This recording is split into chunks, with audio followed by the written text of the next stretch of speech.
बाल दिनाच्या हार्दिक शुभेच्छा. सर्व मुलांनी लोकमत वाचा. बालदिनाचं निमित्त साधून दैनिक लोकमतच्या 14 नोव्हेंबरच्या अंकाचे गेस्ट एडिटर अर्थातच अतिथी संपादक म्हणून खास आमंत्रित होते किंग खान म्हणजेच शाहरुख खान.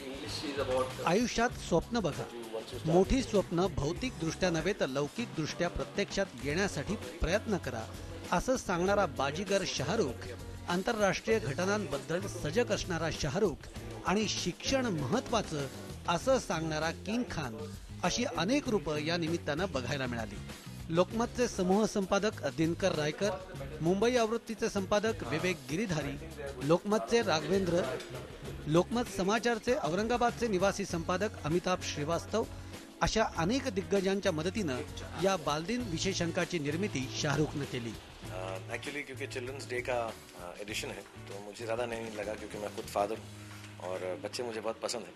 तो मुझे बहुत अच्छा लगा कि इतने ज्ञानी लोग, इतने समझदार लोग जो हमारे देश की ओपिनियन बनाते हैं, जैसे लोकमत में जितने भी लोग काम करते हैं, I think it's very heartening. मुझे बहुत खुशी हुई कि मुझे मौका मिला और हो सकता है मैंने कुछ बातें कही हों जिससे शायद कुछ बच्चों पे अच्छा प्रभाव पड़े. मेरी फिल्मों का तो इतना अच्छा प्रभाव नहीं पड़ता लेकिन उम्मीद करूँगा जो बातें मैं कर रहा हूँ, क्योंकि मैं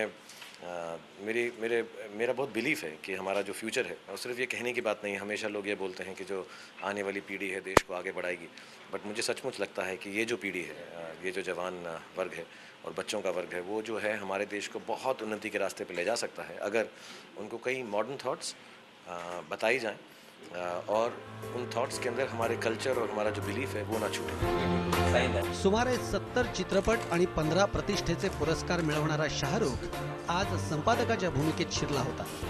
बातम्या निवडताना त्यानं मराठी येत नसल्याची खंत व्यक्त केली, पण मराठी बोलण्याचा प्रयत्न त्यानं केला. लोकमत हेच जीवन, रोज वाचा, रोज जगा. मेंदूला चालना देणाऱ्या आणि बुद्धीला खुराक देणाऱ्या अनेक बातम्या या छोट्या वाचकांच्या विकासासाठी आवश्यक असल्यानं अशा बातम्यांचा समावेश असायला हवा असं मत मांडणाऱ्या शाहरुखनं या निमित्तानं लोकमत परिवाराबरोबर एक नवा ऋणानुबंध जुळल्याचं सांगितलं.